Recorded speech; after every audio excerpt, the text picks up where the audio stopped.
নমস্কার বন্ধুরা, আমার চ্যানেলে আমি আপনাদেরকে স্বাগত জানাই। আশা করছি ভালো আছেন, সুস্থ আছেন। আমাদের প্রত্যেক দিনের কাজগুলোকে আমরা যদি কিছুটা টিপস মেনে করি তাহলে দেখবেন কাজগুলো অনেকটাই সহজ হয়ে যাবে। নিজেদের জন্য কিছুটা হলেও সময় বাঁচিয়ে নিতে পারবো।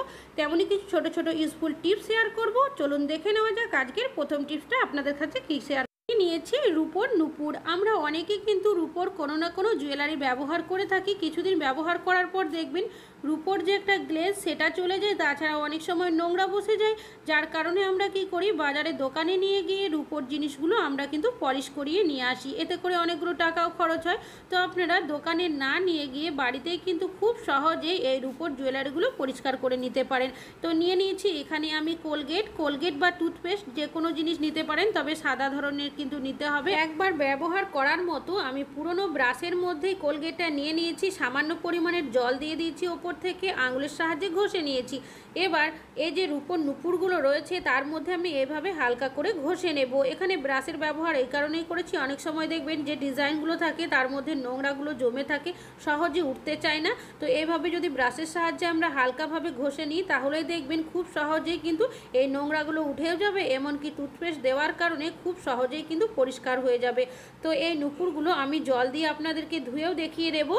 আর আপনারা কিন্তু এখন নিজেরাই দেখেই বুঝতে পারবেন যে আগে কীরকম ছিল আর এখন কতটা পরিষ্কার হয়েছে। কোনো রকমের টাকা খরচ ছাড়াই কিন্তু আপনারা খুব সহজেই সামান্য পরিমাণের টুথপেস্টের সাহায্যে এভাবে করে রূপোর যে কোনো জুয়েলারি আপনারা বাড়িতেই পরিষ্কার করে নিতে পারেন। আশা করছি টিপসটা কাজে আসবে। ভালো লাগলে লাইক করবেন। এখন চলে যাচ্ছে পরবর্তী টিপসে। ভাত আমরা প্রত্যেকেই বাড়িতে কিন্তু কম বেশি রান্নাবান্না করে থাকি, তবে যখন আমরা ভাত রান্না করি আমরা কি করি, ওপর থেকে এইভাবে করে একটা ঢাকা দিয়ে তারপরে কিন্তু ভাতটা রান্না করি। এইভাবে যদি ভাতটা ফুটতে দিই সেক্ষেত্রে দেখা যায় ভাতের ফেনাটা সাইড থেকে বেরিয়ে যায় আর পুরো গ্যাস ওভেনটাতে পড়ে যায়, নোংরা হয়ে যায়। আর যদি আমরা ভাতের ঢাকাটা খুলে ভাতটা ফুটতে দিই সেক্ষেত্রে ভাত ফুটতে অনেকক্ষণ সময় লাগে, গ্যাসের খরচও কিন্তু অনেকটাই হয়। তবে আপনারা যখনই ভাত রান্না করবেন, কিভাবে রান্না করলে আপনাদের ভাতের ফেনা সাইড দিয়ে পড়বেও না, এমনকি আপনাদের ভাতটাও তাড়াতাড়ি হয়ে যাবে। তো আমি এখানে একটা ঝাঁঝরি হাতা দিয়ে দিয়েছি, আপনারা এখানে খুন্তি হাতা যে কোনো কিছু দিতে পারেন। তার ওপরে এভাবে করে ঢাকাটা দিয়ে দেবেন। এইভাবে যদি ভাতটা ফুটতে দেন তাহলে দেখবেন ভাত ফোটার যে বাষ্পটা রয়েছে সাইড দিয়ে বেরিয়ে যাবে, যার কারণে কি হবে, আমাদের ভাতের ফেনাটা ঝরে কিন্তু গ্যাস ওভেনের নিচে পড়বে না। আর যেহেতু ঢাকাটা দেওয়া রয়েছে যার কারণে ভাতটা কিন্তু সহজে ফুটবে, এমনকি গ্যাসের খরচও অনেকটাই কম হবে। আশা করছি এই টিপসটা আপনাদের কাজে আসবে। ভালো লাগলে লাইক করবেন। এখন চলে যাচ্ছি পরবর্তী টিপস। নিয়েছি বেশ কিছুটা শুকনো লঙ্কা কিন্তু আমাদের প্রত্যেকেরই বাড়িতে নিয়ে আসা হয়ে থাকে, তবে অনেক সময় দেখবেন লঙ্কা যদি কিছুদিন বাড়িতে থেকে যায় অনেক সময় কি হয়, লঙ্কাটা অনেকটাই নরম হয়ে যায়, কখনো কখনো তো ফাঙ্গাস ধরে যায়। আমরা অনেকেই কী করি, লঙ্কাটা ভালো রাখার জন্য রোদ্রের মধ্যে দিয়ে রাখি, তবে যদি রোদ্র না থাকে বা হয়তো আমাদের অনেক সময় হয় না দেওয়ার জন্য, তো সেক্ষেত্রে আপনারা কি করবেন চলুন দেখে নেওয়া যাক। আমরা যখন গ্যাস ওভেনে রান্নাবান্না করি অনেক সময় দুটো ওভেনের মধ্যে কোনো না কোনো কিছু রান্না করে থাকি, এর ফলে দেখা যায় গ্যাস ওভেনের মাঝখানের যে জায়গাটা থাকে সেটা কিন্তু অনেকটাই গরম থাকে। এই গরম অংশের মধ্যে আপনারা কি করবেন, লঙ্কাগুলো চাইলে ডাইরেক্ট দিয়েও দিতে পারেন বা প্লেটের মধ্যে রেখে যদি এইভাবে কিছুক্ষণ রেখে দেন সেক্ষেত্রে কি হবে, লঙ্কার যে নরম হয়ে যায় সেটা দেখবেন অনেকটাই মুচমুচে হয়ে যাবে, ফাঙ্গাস ধরে গেলেও কিন্তু সেটা ঠিক হয়ে যাবে। ভালো লাগলে লাইক করবেন। এখন চলে যাচ্ছি পরবর্তী টিপ। বাড়িতে কিন্তু ছোটোখাটো টুকটাক সেলাই করার জন্য সুচ রেখে থাকি, তবে সুচগুলো যদি বেশ কিছুদিন বাড়িতে থাকে অনেক সময় দেখা যায় সুচের মধ্যে মরচে পড়ে যায়, আর মরচে পড়ার সুচ দিয়ে আমরা কিন্তু ঠিকভাবে সেলাই করতে পারি না। জোর করে সেলাই করতে গেলে জামা কাপড়ও কিন্তু ছিঁড়ে যায়। তবে আপনারা যখনই বাড়িতে সুচ রাখবেন, কিভাবে রাখলে সুচের মধ্যে কোনো রকমের মরচে বা জং পড়বে না তারই একটা টিপস শেয়ার করব, চলুন দেখে নেওয়া যাক। আমি এখানে নিয়ে নিচ্ছি পাউডার। আপনারা যে কোনো পাউডার নিতে পারেন, এক্সপায়ার হলেও চলবে। সামান্য পরিমাণের এইভাবে করে ছড়িয়ে দেব। এবার এই যে পাউডারটা রয়েছে সেটা সুচের মধ্যে আমি খুব ভালোভাবে এইভাবে করে মাখিয়ে নেব। তারপর আপনারা সুচগুলো কোনো বক্স বা কৌটোর মধ্যে যদি রেখে দেন কি হবে, যে পাউডার দিয়েছি পাউডারের একটা আস্তরণ হয়ে যাবে সুচের মধ্যে, যার কারণে জং ধরবে না। তো এই সুচ কিন্তু আপনারা অনেক দিন পর্যন্ত ব্যবহার করতে পারবেন। ভালো লাগলে লাইক করবেন। এখন চলে যাচ্ছি পরবর্তী টিপসে। আমি এখানে নিয়েছি দুটো প্লাস্টিক, আর প্লাস্টিকটা কিন্তু পরিষ্কারভাবে ধুয়ে আমি একটু মুছে নিয়েছি। আমাদের প্রত্যেকেরই বাড়িতে কিন্তু প্লাস্টিক থাকে, এই প্লাস্টিকগুলো আমরা নানাভাবে ব্যবহার করে থাকি, তবে আজ কিন্তু একটু অন্যভাবে দেখাবো আপনাদেরকে। একটা ছুরি নিয়েছি, এইভাবে করে ছুরিটাকে প্লাস্টিকের মধ্যে পরিয়ে দিয়েছি, তারপর বাইরের দিকে আমি কিন্তু ছুরিটা এইভাবে বের করে নিয়েছি। এবার প্লাস্টিকের ওপরের সাইডটা আমি এইভাবে করে একটু মুড়িয়ে নেব। তো দেখতেই পাচ্ছেন এইভাবে মুড়িয়ে নেওয়া হয়ে গেছে। ঠিক একইভাবে আরও একটা হাতের মধ্যে বাকি যে প্লাস্টিকটা রয়েছে সেটা আমি পরে নেব। তারপর যে চুড়িগুলো রয়েছে তার মধ্যে এইভাবে পেঁচিয়ে দেব যাতে করে খুলে না যায়। এবার আপনারা এটা কিভাবে কি কাজে ব্যবহার করবেন চলুন দেখে নেওয়া যাক। আমরা বাড়িতে কিন্তু প্রত্যেকেই লঙ্কা কেটে থাকি।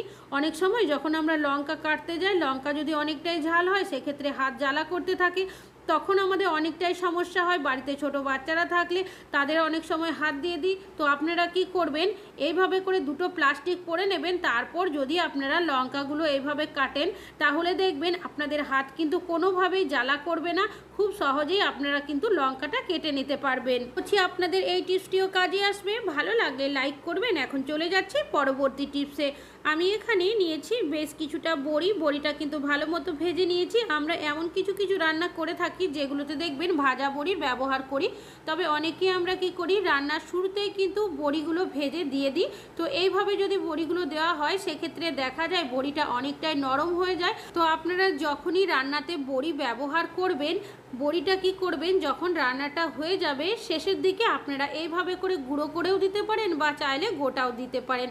এতে কি হবে, যখন রান্নাটা হয়ে যাবে আপনারা যখন খাবেন দেখবেন বড়ির যে ভাজা একটা মুচমুচে ভাব সেটা কিন্তু থেকে যাবে, আর মুখের মধ্যে পড়লে তখন কিন্তু খেতেও অনেকটাই ভালো লাগে। আশা করছি আপনাদের এই টিপসটা কাজে আসবে। ভালো লাগলে লাইক করবেন। এখন চলে যাচ্ছে পরবর্তী টিপসে। আমরা প্রত্যেকেই বাড়িতে কিন্তু কম বেশি ব্যবহার করে থাকি, তবে আপনারা কি কখনো এর আগে দেশলাই কাঠির মধ্যে কোলগেট লাগিয়ে দেখেছেন? কি হতে পারে, কেনই বা আপনারা কোলগেট লাগাবেন চলুন দেখে নেওয়া যাক। তো আমি একটা দেশলাই কাঠির মধ্যে কিছুটা কোলগেট লাগিয়ে নিয়েছি। আপনারা এখানে যে কোনো সাদা ধরনের টুথপেস্টেরও ব্যবহার করতে পারেন। তো এই যে কোলগেটটা লাগিয়ে রাখলাম সেটাকে আমি শুকানোর জন্য কিছুক্ষণ রেখে দেবো। তো দেখতেই পাচ্ছেন এখন কিন্তু দেশলাই কাঠির মধ্যে খুব ভালো মতো শুকিয়ে গেছে। একটা পাত্রের মধ্যে জল দিয়েছি, জল দিয়ে এইভাবে করে নাড়িয়ে নিচ্ছি। তো দেখতেই পাচ্ছেন টুথপেস্টটা কিন্তু একদম বসে রয়েছে, কোনোভাবে কিন্তু উঠে যাচ্ছে না। এবার নিয়ে নিয়েছি এখানে একটা তাওয়াল। তাওয়ালের সাহায্যে আমি এই টুথপেস্টটাকে একটু ছাড়িয়ে নেব। এইভাবে ছাড়িয়ে নিলেও একটা টুথপেস্টের আস্তরণ কিন্তু দেশলাই কাঠির মধ্যে থেকেই যায়। এবার দেশলাই কাঠিটা আমরা যদি জ্বালাই তাহলে দেখতেই পাচ্ছেন কতটা সুন্দর জ্বলছে। জলে ভেজানোর পরেও কিন্তু দেশলাই কাঠিটা ভালো মতো জ্বলতে শুরু করেছে। অনেক সময় দেশলাই কাঠি যদি ভিজে যায় বা আমরা যদি কোনো বাইরে কোথাও নিয়ে যাই দেশলাই বক্স আর যদি ভিজে যায় তখন অনেকটাই সমস্যার মধ্যে পড়তে হয়। আপনারা যদি এইভাবে করে এক দুটো কাঠির মধ্যে টুথপেস্ট লাগিয়ে তারপর নিয়ে যান, যদি ভিজেও যায় তাহলেও কিন্তু খুব ভালো মতো জ্বলবে। আমাদের অনেকেরই বাড়িতে কিন্তু দরকারি নানা ধরনের কাগজপত্র থাকে, সেটা ডাক্তারি প্রেসক্রিপশন হতে পারে, ডকুমেন্টস হতে পারে। অনেক সময় দেখবেন একসাথে পিন আপ করা থাকে না, যার কারণে হারিয়ে যায়, খুঁজে পায় না যখন প্রয়োজন হয়। তো আপনাদের কাছেও যদি দরকারি কোনো কাগজপত্র থাকে আর যদি একসাথে পিন আপ করা না থাকে সেক্ষেত্রে আপনারা কি করবেন, নিয়ে নেবেন একটা সেফটি পিন। সেফটি পিনের সাহায্যে আমরা যদি এইভাবে করে ডকুমেন্টসগুলো একসাথে আটকে দিই সেক্ষেত্রে সুবিধা হবে একটাই, একটা জায়গার মধ্যে থেকে যাবে। যখন প্রয়োজন হবে আপনারা কিন্তু এখান থেকে বের করে নেবেন। তবে পরবর্তী সময় কিন্তু সেফটি পিনটাকে খুলে আপনারা স্টেবল করে রেখে দেবেন। যখন প্রয়োজন হবে এমার্জেন্সির সময় কাজ চালানোর মতো এটা কিন্তু করে নিতে পারেন। ভালো লাগলে লাইক করবেন। আমরা যখন কড়াইয়ের মধ্যে কোনো না কোনো কিছু রান্না বান্না করি অনেক সময় কি করি, কড়াইটা ধোয়ার পর এইভাবে করে গ্যাস ওভেনের মধ্যে চাপিয়ে দিই, যেটা কিনা অনেকেই আমরা লক্ষ্য করি না। এইভাবে যদি চাপিয়ে দেওয়া হয় দেখবেন আমাদের কড়াইটা গরম হতে অনেকক্ষণ সময় লাগে, যে জলটা থাকে সেটা শোকায় তারপরেই কিন্তু কড়াইটা গরম হয়। এতে করে আমাদের গ্যাসের খরচও অনেকটাই হয়। তো আপনারা কি করবেন, যদি জল থাকে সেটা কিন্তু প্রথমে ফেলে দেবেন বেশি পরিমাণে থাকলে, আর তারপর কিচেন তাওয়াল দিয়ে যদি একটু পুছে নেন কড়াইটা, সেক্ষেত্রে কি হবে কড়াইটা কিন্তু তাড়াতাড়ি গরম হয়ে যাবে, যার কারণে গ্যাসের খরচও অনেকটাই কম হবে। আশা করছি টিপসটা কাজে আসবে। ভালো লাগলে লাইক করবেন। এখন চলে যাচ্ছি পরবর্তী টিপসে। একটা ফোন, আমরা অনেকেই কিন্তু এখন এই ধরনের স্মার্টফোনের ব্যবহার করে থাকি, তবে এই ফোনগুলো যখন একটু পুরনো হয়ে যায় দেখবেন কি সমস্যা হয়, এর সাথে একটা যে পিন দেওয়া থাকে সেই পিনটা হারিয়ে যায় অনেক সময়। আর এই ফোনের মধ্যে যে সিম কার্ড বা মেমোরি কার্ডটা লাগানো থাকে সেটা যদি কোনো কারণে খোলার প্রয়োজন হয় বা নতুন আমাদের ঢোকানোর প্রয়োজন হয় সেক্ষেত্রে পিন ছাড়া আমরা কিন্তু কোনোভাবেই সেই কাজটি করতে পারি না। তো কী করবেন, নিয়ে নেবেন একটা সেফটি পিন। সেফটি পিনটাকে এইভাবে করে দিয়ে আপনারা হালকাভাবে যদি প্রেস করে নেন তাহলেই দেখবেন এই জায়গাটা কিন্তু খুব সহজেই খুলে আসবে। হাত দিয়ে এইভাবে হালকা টেনে নেবেন, তারপর আপনাদের যদি সিম বের করার থাকে বের করে নেবেন আর ঢোকানো থাকলে ঢুকিয়ে নেবেন। এইভাবে চেপে দিলেই দেখবেন খুব সহজেই কিন্তু আপনারা কাজটি করে নিতে পারেন। আপনাদের কাছে যদি পিনটা না থাকে, হারিয়ে যায়, আপনারা সেফটি পিনের সাহায্যেই কিন্তু করে নিতে পারেন। ভালো লাগলে লাইক করবেন। এখন চলে যাচ্ছে পরবর্তী। বাড়িতে কিন্তু পুরনো মাটির প্রদীপ রয়েছে, যেগুলো আমরা হয় ফেলে দিই, না হলে জলে দিয়ে দিই। তো আপনারা এটা ফেলে না দিয়ে কীভাবে ব্যবহার করবেন, নিয়ে নিয়েছি একটা গ্রেটারের মধ্যে আমি এই পুরনো মাটির প্রদীপটাকে এইভাবে করে একটু গ্রেট করে দেব। এইভাবে কিছুক্ষণ গ্রেট করে নিলেই কি হবে দেখবেন, আমরা যে গ্রেটার ব্যবহার করি অনেক সময় কি হয়, বেশ কিছুদিন ব্যবহার করার পর ধারটা কমে যায়। এইভাবে যদি আপনারা গ্রেট করে নেন তাহলে দেখবেন যে ধারটা চলে যায়, সেটা কিন্তু অনেকটাই ফিরে আসবে। তবে আরও একটা টিপস আপনাদের কাছে শেয়ার করব। আরও কিছুটা পরিমাণের প্রদীপ আমি এইভাবে করে গ্রেট করে নেব। তো দেখতেই পাচ্ছেন গ্রেট করে নেওয়া হয়ে গেছে। এবার এখানে নিয়ে নিয়েছি আমি কোলগেট। একবার ব্যবহার করার মতো কোলগেট আমি এর মধ্যে দিয়ে দিচ্ছি। আপনারা এখানে যে কোনো সাদা ধরনের টুথপেস্টের ব্যবহার করতে পারেন। আর নিয়ে নিয়েছি এখানে ভিনিগার, হাফ ঢাকনার মতো ভিনিগার দিয়ে দেব। তারপর খুব ভালোভাবে এটাকে মিশিয়ে নেব। তো দেখতেই পাচ্ছেন খুব ভালোভাবে মিশিয়ে নেওয়া হয়ে গেছে। এবার এই যে একটা মিশ্রণ তৈরি হলো, এটা আপনারা কি কাজে ব্যবহার করবেন চলুন দেখে নেওয়া যাক। আমাদের অনেকেরই বাড়িতে কিন্তু তামা বা পেতলের কোনো না কোনো জিনিস থাকে। এগুলো দেখবেন বেশ কিছুদিন ব্যবহার করার পর অনেকটাই কালো হয়ে যায়, যার কারণে আমরা কি করি, বাজার থেকে নানা ধরনের জিনিস কিনে নিয়ে আসি এগুলো পরিষ্কার করার জন্য। তবে আপনারা কোনো রকমের জিনিস কিনে না নিয়ে এসে এইভাবে একটা মিশ্রণ বানিয়ে নেবেন। তারপর মিশ্রণটা কি করবেন, সেই পাত্রের মধ্যে ভালোভাবে মাখিয়ে দেবেন। মাখিয়ে দেওয়ার পর আপনারা 5 মিনিট এইভাবে রেখে দেবেন।